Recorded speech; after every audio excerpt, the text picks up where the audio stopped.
বৃহস্পতিবার রাতে ওসমান হাদির মৃত্যুর খবর নিশ্চিত হওয়ার পরপরই দেশের বিভিন্ন স্থানে বিক্ষোভ মিছিল ও সড়ক অবরোধ করে ছাত্র জনতা।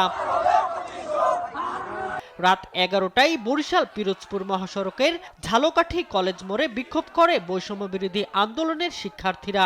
এ সময় আন্দোলনকারীরা বিভিন্ন স্লোগান দেন এবং হত্যাকাণ্ডের সুষ্ঠু তদন্ত ও দোষীদের দ্রুত গ্রেপ্তার করে দৃষ্টান্তমূলক শাস্তির দাবি জানান। রংপুরে জাতীয় নাগরিক পার্টির সদস্য আক্তার হোসেনের নেতৃত্বে তাৎক্ষণিক প্রতিবাদ মিছিল বের করা হয়। এ সময় আক্তার বলেন, হাদির খুনিদেরকে রাজনীতিতে ফেরার আর কোনো সুযোগ এদেশে হবে না। হাদি ভাইয়ের খুনিদেরকে বাংলাদেশের রাজনীতিতে যারা ফিরিয়ে নিয়ে আসার চক্রান্ত করবে, কত বড় ভারতীয় দালাল হোক, বাংলাদেশের মানুষেরা রাজপথে তাদেরকে মোকাবেলা করবে।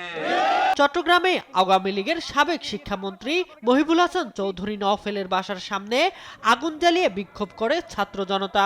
এছাড়া খুলশী এলাকায় ভারতীয় হাইকমিশন অফিসের সামনে ছাত্র জনতার বিক্ষোভ করতে দেখা যায়।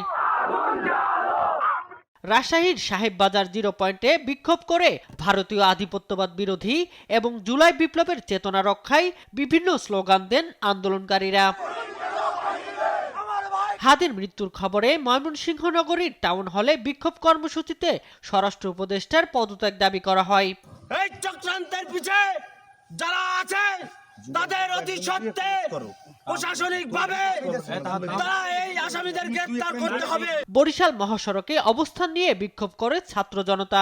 এ সময় হাদির খুনিদের বিচার চেয়ে নানা স্লোগান দেন তারা।